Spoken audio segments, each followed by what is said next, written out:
What's going on, everybody? Ashe to all my people out there. Welcome to another episode of My Unapologetic Perspective. This is the podcast where we give our point of view of controversial topics from our experience, Black history, and our knowledge as African Americans. Black history presently lives in us, so we can continue to excel into the future. It's one thing to know Black history, it's another thing to take advantage of what the people in Black history did for you. I am your host, Martre Baker Stevens, and to the right of me is Shaquan Battle. Yep. And to the right of him is Jerome Battle. What's up? We appreciate all the love and support that we've been getting on social media, all the people who've watched the YouTubes, all the people who've commented, all the people who've supported. Words can't express on how grateful we are to begin to just bring conversation to people, bring thought to people, for them to begin to start thinking differently into a different perspective. Not thinking in the box, not thinking out of the box, but thinking as if the box doesn't exist. How are y'all? Good. Everybody's good. Mine's clear. Rest in peace to all of the kids that were and the teachers that were killed during the last school shooting. Rest in peace to all of the people that were killed in the Buffalo shooting. Our heart goes out to you, your families, and that's just an unfortunate thing that we in America are still dealing with, because no other country is dealing with what we're dealing with. You know what I mean? Important topic today. We're going to get into just the importance of having Black people in the medical field and the history of Black people in the medical field. Just give me y'all analysis of when you did your research on this topic, on what do you think about the importance of African Americans being in the medical profession, in the nursing profession, the physician, dietary profession, all of those things. It's a big gap. It's a big gap between minorities and white America in the nursing field. And I didn't realize how big of a gap that was until this research, but it's important because we see, a lot of times our kids inspire to be athletes, rappers, all of those things you see Black people being successful in. But you never see kids say, I want to be a doctor, I want to be a nurse, I want to be an LPN. They don't, because we don't see enough people in those fields. And I think if we did see more people in those fields, our health would be better.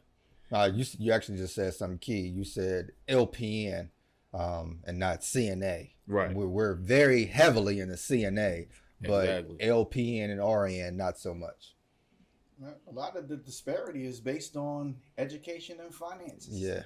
So, CNA course versus going to school to be a RN or LPN, huge difference. Yeah. But one of the reasons why it's important is exactly what you said, is we need to see more people of color in those positions. The same thing we talk about with educators and politics and business owners. Same concept. But also that the African is nurturers by nature, Mm-hmm. right? That's what we do. We nurture. And during slavery, the slave masters and their wives felt it was beneath them to nurture other people, let alone nurse them. So they would often get the slaves to do that. And we'll talk about that a little bit too, is that we were kind of forced into it. A lot of times they call them the mistress of the slave master, which mistress mean that they had a choice. They didn't have a choice. They were being forced by their rapists, basically, to nurture the children and anybody who got sick in that household. But then also, as importation of slaves started to decrease, they figured the new slave trade would be breeding slaves. Mm-hmm. So you had to have someone nurture the pregnant people, but also the kids once they were born. And who better to do that than the people that didn't get paid for anything? You basically did what you were told. So that would have been the slaves. Absolutely. Let's get into a little bit of that history that we talked about, because like you talked about, that Africans are natural healers, and that come from the culture in Africa, the spirituality in Africa. But we brought that from Africa across the Atlantic into America. They always had a knowledge of plants and herbs. And if you look at the West African region, it's very similar to the Mid-Atlantic region here in America. So a lot of those same plants that were there are here, or at least similar. So they understood the plants, they understood the properties of those plants, and they understood how to take those herbs to create cures for diseases and sicknesses and wombs and all of those type of things. To the point where they would use things like snake root to cure high blood pressure. They would use mayapple to cure fevers. They would use something called comfrey to be able to deal with fevers and chills. They would use pine needles to deal with chest congestions and bad coughing. They would actually tie elderberry around kids' necks to soothe teething. I know people hate sage and the religious concepts of sage, but sage was always used as a healing instrument, not just to burn, but to eat, to use to heal the body. Okra, we look at okra in the African American community as some type of soul food, even though it is food that we place in our body for healing. It's also a plant that can be used for medical purposes, right? You look at all of those type of things that we will put into tea and create home remedies passed down from generation to generation from Africa to African Americans. And, we use those type of things to detect blood, as they call it, searching the blood to figure out what the problem is. You think about the wombs and the sprains that they had from, especially if you worked in the deep South with sugarcane. I mean, that's back-breaking work. That was very dangerous. Cotton picking, the sores that you can get on your hands. These are the type of medical things that we needed to be able to perform at a high level on the plantation and take care of ourselves on the plantation, because we were coming across that Atlantic. We were high in capacity in respiratory diseases like bronchitis, like tuberculosis, like whooping cough, and those type of things that we accumulated here in America that we had to treat. And like you said, a lot of times the white slave masters wouldn't call a physician. They would call that woman that knew how to heal, that understood plants. She understood the properties of plants. She understood how to make the herbal tea to be able to begin to heal other people. Childbirth, of course, with the midwives to soothe the childbearing pregnancies and the even abortions. Let's be honest with you. Right. A lot of women didn't want to have children by Crow slave masters they was raped by, so they would use these teas to create what we call Plan Bs today, or abortions today.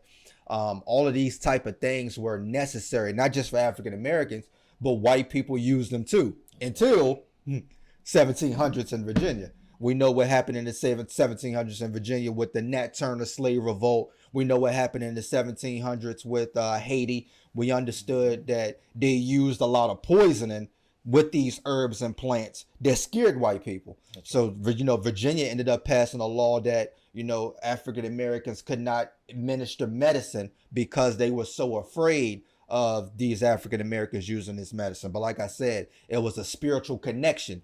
When you're in Africa, you're one with the plants, you're one with the trees, you're one with the water, you're one with the earth. And these type of things that you use for healing, not as medicine, but as food, dieting, all of these type of things. What are y'all thoughts on that? You go ahead. Yeah, I agree. So the other thing is that when it came to taking care of children, nurturing and the kids, is that when slaves had kids along the same time that slave masters' wives had kids, the slaves would have to breastfeed the slave masters' kids. Yeah. And at times multiple kids, and their kid would come last. The slave's child would come last.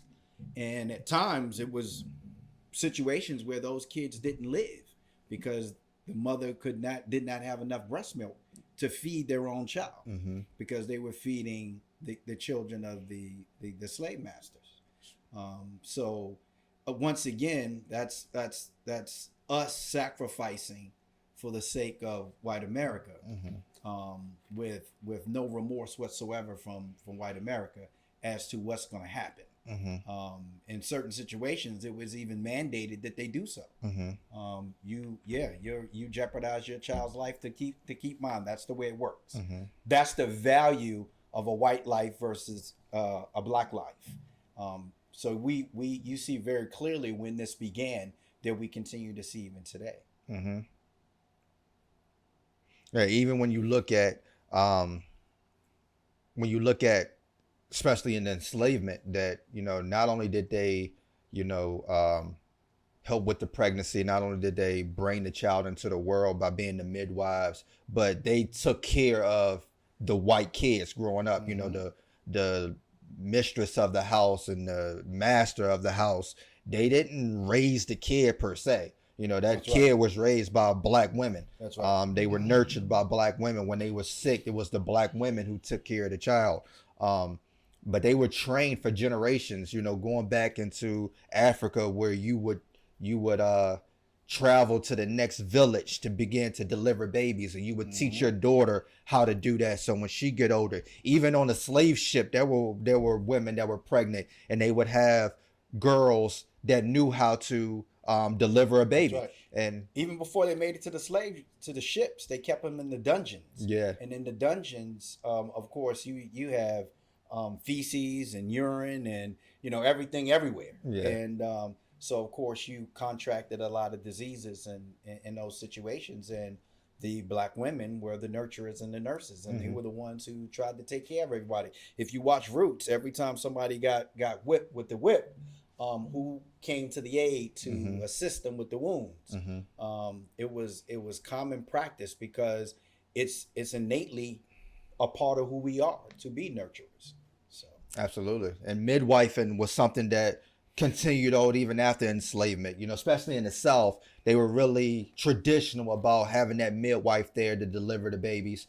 Of course, if you were black, you couldn't just go to a hospital. A lot of hospitals didn't accept or admit black people, whether you were pregnant or not. So you had to have a midwife to be able to deliver the baby. The North kind of changed a little bit when they started getting doctors' offices and hospitals. They were relying more on medical treatment and physicians than midwives. But the midwives in the South were making maybe $2 or $3 in payment for delivering babies. Those type of things that continued on. And you were even starting to see a resurgence of that, the more people who want a midwife to deliver their baby, because again, as we talked about on this podcast before, there's just so much mistrust when it comes to African Americans and hospitals and the police department, anything that's dealing with an institution. There's just so much that strains us away from each other. But prominent people like Mary Coley, Oni Lee Logan, Margaret Smith, all of these are midwives that basically ran their own midwife and business, I guess you want to call it. So it's debatable that, you know, a lot of people think that Florence Nightingale was the first nurse. It's debatable because there are people like me who believe the first nurse was actually Mary Coley. Oh, of course, of course. And she created what they were calling at the time British hotels, which during the Crimean War, actually Florence Nightingale and her both were nurses during this Crimean War time. And she created these British hotels, which was basically hospitals to nurse the wounded soldiers back to health so they could go back to war. And they called her the doctress. Because of her West African and Ghanaian traditional way of treating people, using roots and herbs and all those good things, and was very successful because she was also a businesswoman. So she was a nurse and a businesswoman. So you also have, you know, we talked about Sojourner Truth on this podcast. We talk about Sojourner Truth just being, an abolitionist, but she also was a nurse before what she was enslaved. And even after her enslavement, she advocated for more nursing training for black females, especially in the Washington, D.C. area. You had Susan Taylor, who was a nurse during the Civil War and was exposed to a lot of smallpox, but still was treating so many soldiers. And then, of course, Harriet Tubman during the Civil War, she was nursing soldiers during that time as well. You also had Mary Mahoney, who is considered, the first licensed nurse, first African-American licensed nurse here in America. People like James Durham. James Durham was born a slave. That's right. And his slave owner happened to be a physician, and that's how he learned how to read and write and understand these medical terminologies, to where he brought his freedom. And after he bought his freedom, he opened up his own medical clinic, to where he treated people, a lot of high-rated people that had the yellow fever. But he didn't have a medical degree though. No, he did not have a medical degree. Did that without a medical degree. The first person with a medical degree is James Smith. James Smith had a medical degree, which he actually got over there in Scotland because he could not do it in the United States. But he's the first black physician and the first African American to establish his own pharmacy. And he also wrote up in some medical journals. That's right. Rebecca Lee Crumpler, the first black woman physician in the United States. And she actually wrote a book about how women and children, medical advice for women and children. And even before them, how do you pronounce his name? Onesimus?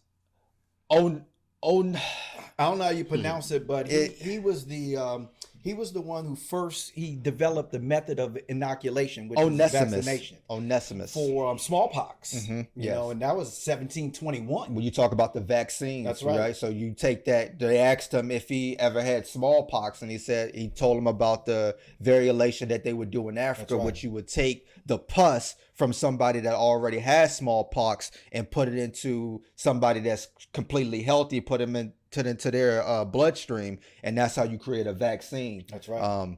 But yeah, he's credited with that, and they used that a lot during the Revolutionary War, even though some people at first in Boston didn't want to use that as a smallpox because it was information coming from an enslaved African. That's right. But it definitely worked, and now you see the vaccine the way they're rolling in today. Daniel Hale Williams, he earned a medical degree and became a surgeon, but he also he couldn't practice at another hospital because of the color of his skin. So he started the first black-owned interracial hospital, to where they train new doctors, new nurses coming in. And he's the first person to do open heart surgery. Somebody came in with a knife wound, and he repaired the sac around the heart. And the first open heart surgery right there. And he's the first African-American cardiologist. Yeah, man.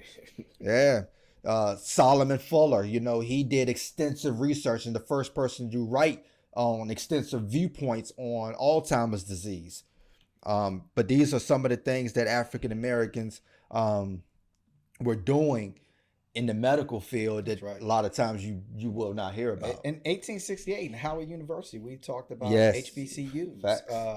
The first to have to teach Afro-American doctors. Mm-hmm. And it was open to black and white students, and also women, mm-hmm. which was something that had not been done before in 1868. So, black people are so welcoming, We are. But that just goes back when you look at the history of nursing and doctoring and how important it was. Even if you look at where we live at in Bedford, the black-owned pharmacy and medical clinic here in Bedford was always interracial. You know what I mean? There was places where you can go and you could get your medicine, have a Coke, and it was black and white. But there's just certain times where, you're not able to have that transportation to white hospitals, especially before there was a hospital in Bedford for African Americans. They had to be transported all the way to Roanoke. That's right. You know what I mean? So you look at it, dying emergencies, you look at pregnancies, on how that affects us as a black community, that having a doctor and a nurse right there in your own community is important. Absolutely. Somebody like Marcus Garvey understood this. That's you know what I mean? With the UNIA, he created the Black Cross nurses, in which they would go around in their own communities and they would serve African Americans that needed assistance. So, you know, they would talk to them about their hygiene, talk to them about their diets, nurse them back to aid for all of these type of things. And he would train nurses. They would go to school from ages like, it was open to anybody from ages like 14 to like 60 to be in to train the next nurse right there in our own community, because we couldn't have assistants in those type of hospitals and those doctors' offices. I was also surprised at how many of these first-time doctors and nurses came from the South, like even from Georgia. Like some of the things that they were doing in Georgia during this time in these highly prejudiced states is still phenomenal. Yeah. Like the first school of record for black student nurses was established at Spelman College in Georgia in 1881. The fact that this is during during the Jim Crow era, and you had Spelman College continuing to teach black students at the professional level. Yeah. I think it's amazing. We're not only accepting, we're not only forgiving, we are resilient. Yeah. So even in despite of the fact that you're in one of the most prejudiced states in the United States, you still continue to thrive. First, you continue to live there. Not everybody went to Chicago. Yeah. So you still had people who decided to still stay in Georgia, you know, after the Civil War, and continue to build so that you could have black doctors coming from the South, black nurses coming from the South. Yeah. I mean, and we can't disregard, like we talked about earlier, is the knowledge of plants. When you talk about, I think it's called whoreground that Africans used, which was used to basically remove some mucus to clear the airway from things like sore throat.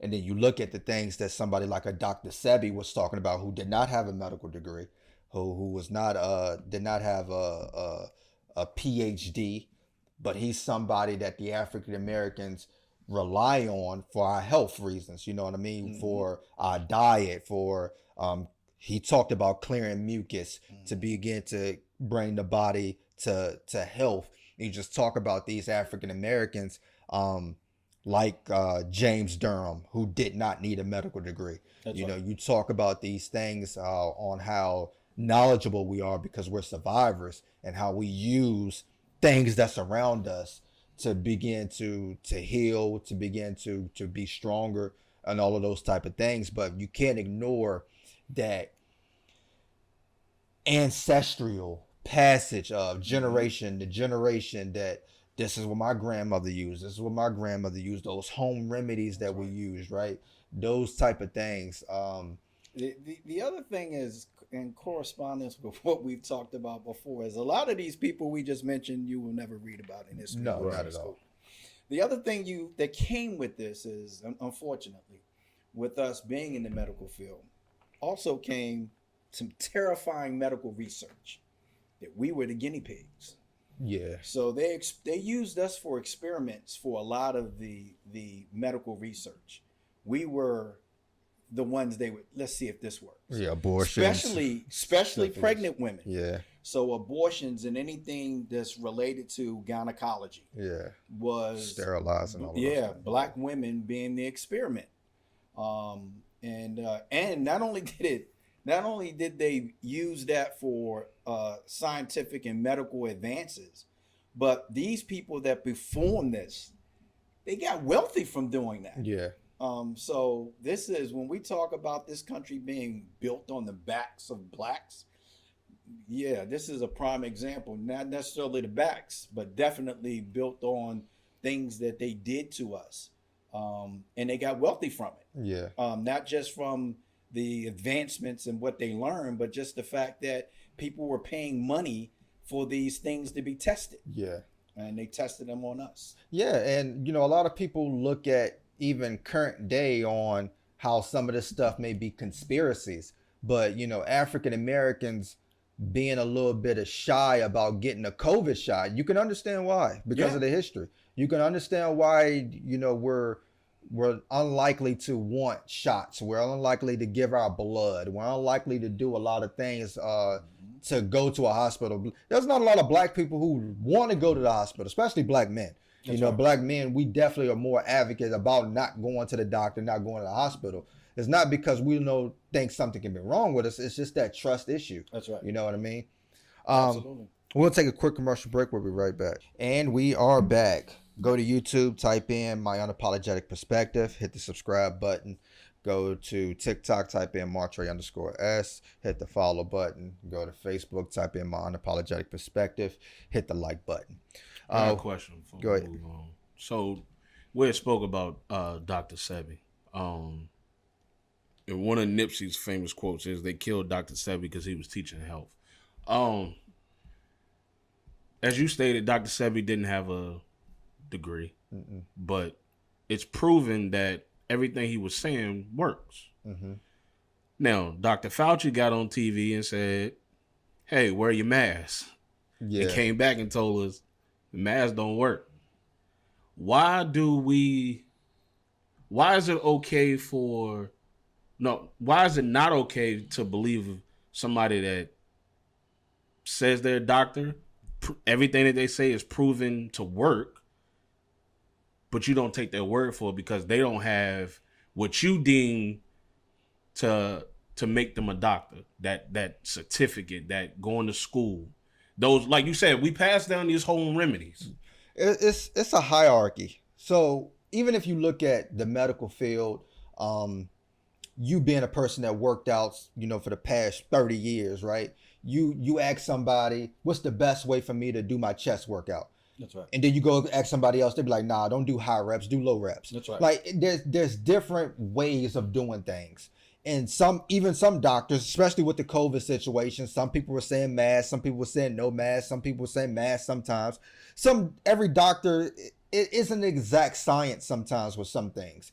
In Dr. Sebi's case, some of the things that he was talking about just really wasn't for everybody. Right. As we know here in America, like we talked about earlier, that our bodies, African bodies, are a lot different. This is why we have high blood pressure. This is why we have diabetes. This is why we are subject to prostate cancer, colon cancer, more than anybody else. Our bodies are a lot different than white people's. You know what I mean? So a lot of his concepts was just for black people. You talked about it before with me with the BMI. When you go That's in right. there, they're talking about a white male when they give you a BMI. But when you look at it from an African American perspective, that there's just certain things that we are more prone to, and some things that they are less prone to that have to be taken into consideration. Right. And some doctors won't tell you that. And that's why we have a hard time trusting just white doctors. Me personally, I'm like that when it comes to blood pressure. Because if you go to a doctor and your blood pressure is somewhere, they're going to just prescribe you blood pressure medicine. Mm-hmm. Nobody's going to tell you what not to eat. They're not going to tell you stop cooking the pork chops. They're not going to tell you these things. They're going to keep putting you on blood pressure medicine to fix the problem. But when you're an African American doctor, he's going to tell you, hey, look, make sure you lay off the pork chops. Right. You know what I'm saying? Make sure you start walking at least once a day. Make sure you're doing these type of things, because we understand in the African American community that, like we talked about on this podcast before, that your health goes a lot to your family priors. So when you look at the health history of most people, black doctors especially can correlate even better that this has been a thing that come from your family generation to generation to generation. And a lot of white doctors won't accept that hierarchy to say, oh, he's not qualified because I went to Yale, he went to Howard. You know, I went to Princeton, he don't have a medical degree. I learned all these things. But it depends on who you ask. I'm going to get to something here in a second. Matter of fact, I'm going to get to it real quick before I let you go. The Nation of Islam, Elijah Muhammad, Malcolm X, and those brothers and sisters, they were doing such a great job with curing addicts, right? To where the New York hospital, the Harlem hospital, called Malcolm X and said, hey, can you meet with us and tell us how y'all doing this? Because y'all have such a high successful rate of curing heroin addicts that we need to know what it is that you're doing. And Malcolm, he said, the only thing that we're doing is we're letting them know why they're using drugs, because you're not comfortable with being a black man. We're letting you know how you can get off the drugs and and first come to admit that you have a drug problem, and then we're going to give you a new identity to be proud to be black, to be proud of who you are, to be proud of where you come from. It's going to make you get off the drugs, and then once you do that, you'll be free, and then once you're free, you help somebody else. He said that's basically all that we do in the Nation of Islam on curing addicts. And you look, Malcolm X was one of them. He was somebody that used drugs that got cured because they gave him a new identity. Are you going to read that in the doctor's book when you go to college? No.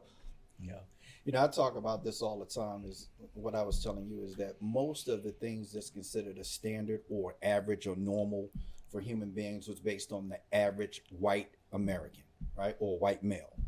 So if you put that in proper perspective, who is the furthest from that? Would be a black woman, right? Or woman of color would be the furthest from that.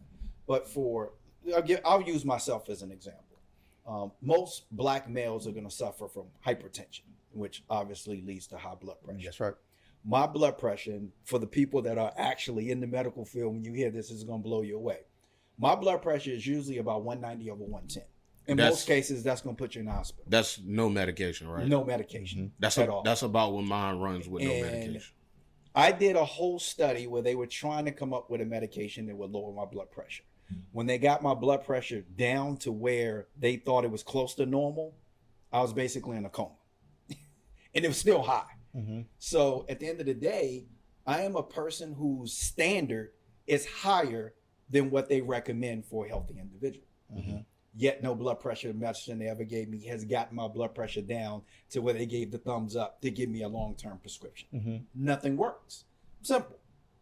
And they deem me a medical mystery. And that's just one aspect. I go on and on about sinuses and asthma and all this that they have no clue to tell me what will work. Right. So this is common for black Americans. So when we talk about black males not wanting to go to the doctor, it's the fear of all those things that you mentioned, but it's also to tell me what I already know. Yeah. To tell me that I got high blood pressure and there's nothing you can do for me. Yeah. And I got to pay you to tell me that when I already know that, right? So now I'm not telling anybody that if you have blood pressure, just accept it. I'm not saying that. And what Baker said earlier is true. Every individual is different. We are different than white Americans, but I'm different than you. I'm different than you.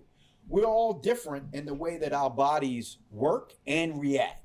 So they can give me the same medication they give you for your high blood pressure, and it works for you and it doesn't work for me.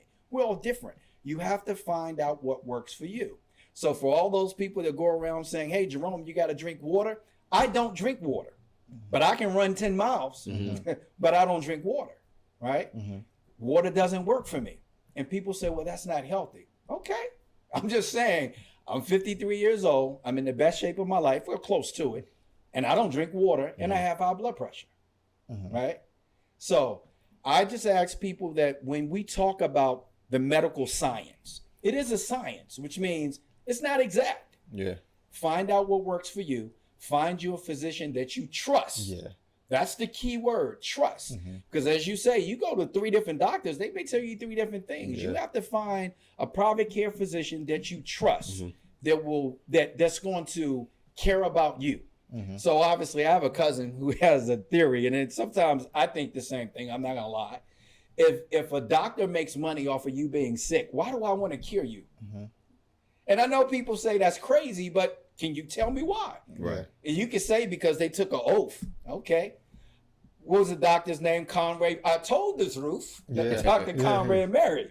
It's about money. Yeah. They don't care about the damn oath, man. It's about money. That's why they schedule. We're gonna do a follow-up visit. Absolutely. Put you on this and message. it just gets longer and longer because now before you you can go to a specialist, you gotta be referred. Yeah. It's a money cycle, man. It's more profitable for them to treat you.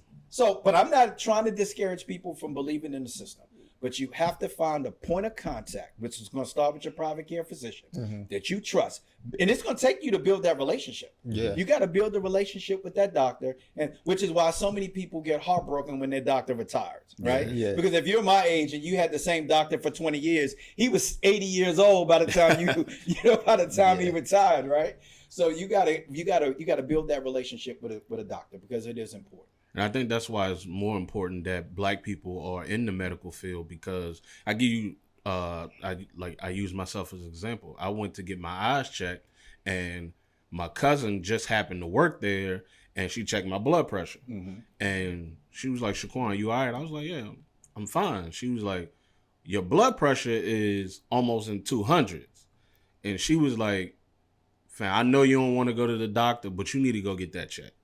She said, because such and such just died from the same thing, and she said she felt fine. Now, I took that better coming from her because she's black than I would have took it coming from a white nurse. Right. It's more empathy there. Right. You feel like it's more empathy. Right. You feel like there's more of a connection there. And even with our aunt, who is over top of the doctors at the doctor's office, if I tell her that my blood pressure is running a little high, she'll pull out her phone and say, I'm gonna book you an appointment at the doctor's office. And that's what we need as black people. We need more black people in the medical field. We feel like they understand. Well, one, we feel like they care. Yeah, Two, yeah. we feel like they understand. I mean, even on the mental health side, right? So whenever I do have a doctor, I usually try to get a black doctor, one that I think can empathize. More so than a white doctor. And not saying that the white doctor can't do the same. Right. I'm just saying I don't know that they can connect with me as much as a black doctor. You know, when we talk about things that bother us, subconsciously or consciously, because most of the things that we suffer through in mental health are subconscious, things that you don't even know you're thinking about. But it's your experiences, or more importantly, the way you process experiences, whether they're your experiences or someone else's. Sort of like we just talked about the shooting in Texas. It's the way we process that information, the way we internalize it, and then obviously the way we feel about it, because that's what depression is more about. Not what you think, but how you feel about what you think, right? And sometimes when you talk to a black doctor, they can empathize. They have empathy for you because they've been there. They understand. Yeah. That's important. That connection is important. So that's why you talked about at the beginning, why it's important to have blacks in the medical field is so that we feel comfortable, black males, going to these facilities, having people tell us things that we already know, because we feel like that they're going to affirm what we already know, but they care, so they're going to come up with some good options for you. And that's why it's important to have male nurses as well. That's right. Because it's a lot of times you have a woman nurse, whether it's white or black, you don't feel comfortable telling her everything that you may be dealing with, facing with, or feeling. You don't feel comfortable telling her. Yeah. And male nurses is not degrading. I don't know why in society it's looked at it that way. You know, same. You can have women doctors and you can have male nurses. I don't understand why we still have that correlation as that being a problem. And I think that's starting to decrease rapidly now. Yeah. I think you have a lot more. I know when I go to the doctor, there's a lot more male nurses. Right. Not just CNAs, but actually male nurses. I feel more comfortable. Like if it's a male, like I feel like, especially if it's a black male nurse, I feel like you coming in because one thing you want to do as a nurse, you want to, I guess, calm your patient down, right? Because the reason you're there for a reason, whether that is a high scary reason, low scary reason, mid scary, whatever the case may be, whatever the tolerance of scariness you want to talk about. But that initial face-to-face interaction with the nurse may be able to deteriorate some of the fears that you may have before you see the doctor. That's right. So, and that's important to have. And it's a known thing, because when I go to the doctor, I go to the doctor once every 5-6 years, right? So when you go, they know, you've been since 2008. Right. That's a problem for us too. That's a problem for us too. So they know immediately they got to make some type of connection with you so we can get you in more often, right? So they send in the closer. Right? They send in the black guy. They send in the closer. Yeah. Somebody that can convince you that you need to bring your ass in there a lot more often, right? So, What we do, though, because we need to be getting our yearly checkups. We need to be doing all this stuff to make sure that we're on the same, because that's the reason why, because we're ranked last in catching things. That's right. Like, not like actually catching disease, but catching that we actually have a disease. That's right. Because we're less likely to go to the doctor. And it's not just because of fear. Most of the time, it's because we're less likely to have health insurance. So, yeah, that's true. That's true. That's too. the other thing, Yeah. You know, I know the University of Virginia did some studies a while ago, and a lot of white doctors that they've talked about, hospitals, they go by this, that African Americans are more prone where we can handle more, we can tolerate more pain. That's right. So we are less likely to get prescribed the medicine that we need, especially when you talk about things that deal with pain relief. That's right. Because they feel like we can handle the pain more than anybody else. All those qualities are the things that made us great slaves, right? We can tolerate more pain. We retain water, so that means we can work in the hot sun and sweat more than any other race. Yeah. It made us great slaves. The builds of our bodies, we're just strong, we're faster. We can put on muscle mass a lot faster. That's why when you see a lot of pictures back in the day of that people may have, drew that what slaves would look like, the men is always big and muscular. That's right. We are more likely. Some studies show that we are more likely to feel comfortable with a black doctor. There's studies that show that white people feel more comfortable with a black nurse because they actually feel like the black nurse would. Again, like you talked about it, we just have such big hearts. Right. We're just such caring, loving people. We're honest people too. So to where they actually would like to see more black nurses and black doctors because they able to have that connection. But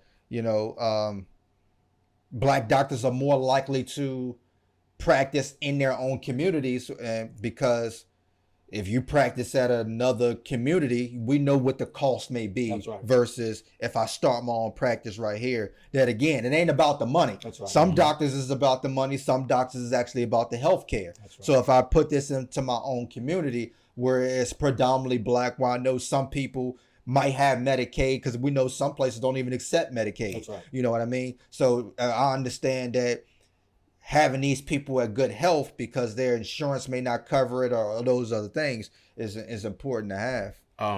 Quick stat is 4.2 million nurses in America. 279,000 are black. That's only 11%. Only 11. Only 11. Are we going to talk anything about EMS? Go ahead. I think we'd be remiss, and we mentioned this on We previous mentioned before, but go podcasts, ahead. But the Freedom House in Pennsylvania Mm-hmm. was the first institution that actually developed the concept of what we call today EMS, which back then, prior to this, if you had a medical emergency, you were shoved into a hearse or a police car, a station wagon, and there was no attention. They just drove you to the hospital, So this Freedom House decided that the best practice was to get medical attention to that individual even prior to getting them to the hospital. So you had a mobile unit that would provide you with medical assistance before getting you to the hospital, which was huge. And they serviced the area in Pennsylvania for in the early 70s to the late 70s, early 80s. And of course, because they got so popular, white America said we can't have it. So they incorporated that EMS system into other EMT offices, medical first responders, and took the concept, but disbanded them from the practice. History of America. Yeah, absolutely. But I thought that was critical. But more so when we talk about the EMS is the first responders, and having, when they come into your neighborhood, again, having someone that understands your situation, understanding, because first of all, it's difficult to get white America to come into a black neighborhood. Can you imagine? And this has happened, it's documented. Cabrini Green, you have a medical emergency in Cabrini Green. In order for EMS workers to feel safe to go in, they would have to wait for law enforcement to go in. Where when they had black EMS, they didn't have to wait. We're going in. Yeah. Half of them lived there, so they would go in, would not wait. I had a friend who died in Berry Farms in Washington, D.C., if you guys are familiar with Berry Farms, which is a predominantly black community, low-income housing, a lot of the same problems that you deal with in like Cabrini Green during the time. But he had a medical emergency, and when the EMS workers arrived, they were white, and they were afraid to go in. So they delayed until police officers came. Well, again, because police only come to those neighborhoods when somebody's being arrested, or they come in gangs when somebody's been shot or hurt. So police officers had to wait until they got enough police officers to actually go in. So by the time they actually went in to tend to him, he had passed away, which he would have probably survived if they would have got to him sooner. So these are the kind of perils that we deal with, even in the Black community today, when it comes to EMS workers. The discrimination is not just environmental, as we talked about before, but it extends far beyond that. So for the people that still think that this does not exist, his name was Edward Gibbons, and this wasn't 10 years ago that this happened. So I think it's important that we understand that in order to overcome this, it can't be a few. It has to be a majority of the people. I don't really care if you understand it. I'm just saying that you have to accept that it exists. Yeah. If you accept that it exists, then at least you won't be in the way of progress. So right now, the people that are in the way are the people who don't believe that it exists. So everybody has to get on board as showing America that this exists. And that's what we're trying to do. Bacon, I want to read something similar to what you just touched on. It says, Kevin Wake called 911 as he realized he was beginning to have a stroke. By the time the ambulance arrived, he was unable to speak or use his right side. He was conscious and could hear and see everything, but couldn't respond. The EMTs presented Kevin to the emergency room as they suspected overdose based on just one observed fact. He was a Black man in Chicago. They didn't know he had called 911 or that he had said that he had a stroke to the operator. They didn't know he was successful. He was a successful pharmaceutical sales representative. He says he could hear the emergency room staff discuss his non-existent overdose. He became so angry in the middle of a stroke. He became so angry that in a miraculous burst of strength, he finally managed to signal for a pen with his left hand. Kevin scratched down 3 words that saved his life: sickle cell stroke. I lost my train of thought. Go ahead. I lost That's powerful. Yeah. Sad, but powerful. I was reading, when I was doing some research, it was a Black doctor that did an article on why we need more Black doctors. And he was talking about how he went to get a checkup on some things, or went to the hospital or a doctor's office, and it was a white doctor that came in, and he didn't tell him who he was, didn't tell him that he was a doctor also, but he started telling him about all these problems that he's having. He said that the white doctor began to dismiss him as if these aren't things that you're having, or these aren't some things that we really should look into. And he said he started using more medical terms. He started breaking the things down. He said once he started doing that, the doctor became a little bit more receptive to what he was saying, because he realized that he's done his research, or he knows what he's talking about. And we've talked about this on a podcast before, that if you get pulled over by a police officer and the first thing you say is, I know my rights, and you don't state what those rights is, they have no way of saying that you actually know what they can and they can't do. Right? So when it comes to a lot of doctors, if you don't understand certain things, then some of these doctors will just write you off. Because especially if you look at the hospitals nowadays, I mean, they're so staff short, just like everybody else. Doctors are running around trying to get everybody in, trying to get everybody out. And you're dealing, especially in an emergency room, when you talk about those aspects, because we know things move like clockwork, especially in bigger cities.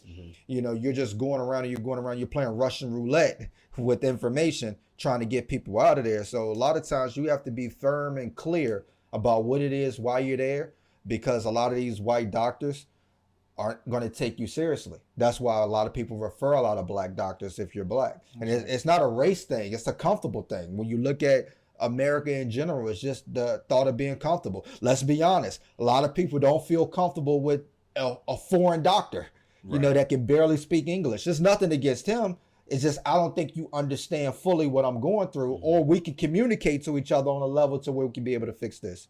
Yeah, I think it's key, even just the about foreign doctors, is that the level of communication is somewhat different. That I may not fully understand you, which means, in my opinion, You don't fully understand Yeah. me.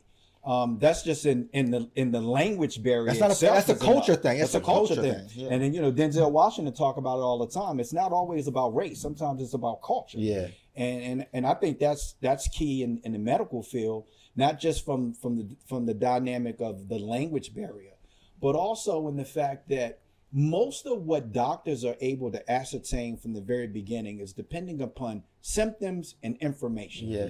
So if there's no symptoms, then I'm going 100% on what you tell me.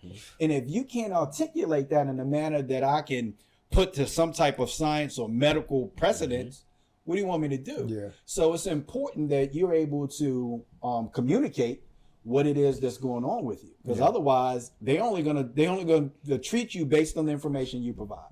I got a quick story real quick before we go to a break. And Mom, sorry, but I want She gonna smoke you too. my God. I wanted to play hooky one time, and my ear was bleeding from when I got it pierced. So I took the blood from my ear and put it in specks on the tissue and told Mom I was coughing up blood. And she took me to the hospital. The doctor said that I could have bronchitis. And in my head, I ain't got no damn bronchitis. This is from my ear. Ain't nothing wrong with me, fool. But like you said, It's based on the information you provide. You know? Oh, we're going to take a quick rush. We'll be right back. And we are back. We're going to wrap this up. But the reason why I want to do this episode was because I was just looking at some things. My wife is, of course, in the nursing field and working at the jail. There's nurses there, and you see all the time that Black women that work in nursing homes or work at doctors' offices or work in the hospital, they're always got the scrubs on. And I never really understood the difference between CNAs, LPNs, and RNs. I never really understood the difference in it. And then one day at work about a month ago, somebody had called for the nurse to come handle something in the unit. And the other nurse got on the radio and said, that nurse is not an RN. She can't administer medicine or something like that. You need to call one of us. And I'm like, she a nurse, ain't she? She can't. Like, what the hell is the difference? Like, so, just doing some research, it talked about, that 53% of CNAs are people of color, and 75% of RNs are white. And you could just look at the difference in pay, the difference in schooling, the difference in treatment and respect from there. And LPNs, I don't know the difference in that, but like you said earlier, a lot of it has to do with education. And if you get a single mother who got to work 12-hour shifts, she don't have time to do additional classes or the funding to do additional classes. And I asked my wife about it, and she was like, it depends on what college or wherever you want to get your education. She's like, some places is higher than others, and a lot of people just can't afford it. They can't afford it, and the amount of time that it takes. So, of course, CNA is just a course you take. I don't know if it's 4 weeks or I don't know what the time span is for that. But LPN, you got to go to college for a couple years at least. And then RN is an extended period after LPN. Yeah. So, you're talking 4, 5, 6 years, possibly, depending on whether you're able to take all your classes at one time. Depends on where you are in your life. If you got kids, by the time you decide you want to do this, it's going to be a little more difficult, take a little longer. Which is why most people usually stop at the LPN level, is because either they don't have the finances to be able to go to school for a few more years, or their life structure just doesn't allow them the time. Or we may just be comfortable. Yeah. I'm just saying that, like, not that I know, I just see that a lot in law enforcement field, that a lot of Black people are we just happy to be where we at. I ain't trying to be nobody's boss, man. I'm just trying to come in, do my work, and go home. So a lot of it is a culture problem too, of just us just being content. Yeah. But with the nurses out there, we need more RNs, we need more LPNs. Like we need that. We need more of our kind in those areas to be able to help us during those situations. You know, like if you got a RN, which my I believe my mother-in-law is, you know, those are people you can call before you go to the doctor to say, hey, look, these are the type of problems I'm having, these type of things. If you have those in your family, you know, you stand a better chance of understanding what the problems that you're having. You could, I would laugh because you typically can call any black woman in there. Oh yeah, I mean, right now I call anybody in my family and tell them that, you know, my sinuses are acting up, and they'll tell me exactly what to take. All you gotta do is do this. Just a rope test and all that. And if this don't work, then go to the emergency room. Yeah, that's what. Yeah, I had that about 5 years ago. That's what I did. Chew this elderberry right here. Chew it like gum. But that's why us being in the medical field is important. Yeah. We also need more black dietitians. You know, we're starting to see more people try to change their lifestyle, their health. But a lot of times we wait until something happens. You know, absolutely. You know, we wait until we're at that point where the doctor was like, all right, listen, you're at that point to where you're going to be hospitalized, you're going to be crippled, you're going to, you know, your lifespan is decreasing. Right. We wait till all of that happen before we actually start to change our diet. You said something a while ago, and it stuck with me. You said if you go to these sporting events where kids are playing, and you look at the grandparents of the white people, they come in, they running down the sideline with the kids. They 80 years old, they walking in, healthy as can be, and then you look at the grandparents of the black kids. They got to be helped up on to the bleachers. They walking with a cane, or they can't come at all because it's too long of a walk. Watching the car, because you guys talking about grandparents. I remember at your graduation, I saw some of the parents, and I remember somebody said, "Is that his grandmother or grandfather?" I said, "No, that's his mom and dad." Yeah, you know, so. It's not even getting to the grandparent level, at least for us. Yeah, it's happening a lot sooner. And we can talk about the different foods and the convenience, and the cost of those foods that are unhealthy for people, that people eat, and they don't eat it in moderation, of course. And there's no exercise, right? Yeah. You know, and when we talk about exercise, we're not just talking about physical exercise, people. Some of you got to read. Yeah, we need to exercise that brain, and we're hoping that watching a podcast is helping those that can't necessarily sit down and read a book, because a lot of people can't. You know, they sit down, try to read a book, they get distracted, they fall asleep, whatever it is. But you've got to exercise your mind, and we're hoping that you guys are doing that through this podcast, that you're thinking about the things we're talking about and doing some research and hopefully interjecting your own ideas, even if it's just to yourself. Yeah. But you're interjecting your own ideas about what you believe and think, because I think that's important. That's the running joke that white people age like bananas, but black people's health age like bananas because we don't take care of it. I know we love our soul food, we love those type of things, but you just have to find healthier options. If you're going to eat that way, you have to find some type of exercise. If you're not going to exercise, then you have to eat healthy. Like you have to find some type of in between to say, at least I'm taking care of myself to where I feel comfortable and I feel healthy enough to be able to do things, to be able to be there for people, to be able to live my life. I mean, that's right. I don't know. Homework assignment for everybody watching this. I want you to Google people older than 90.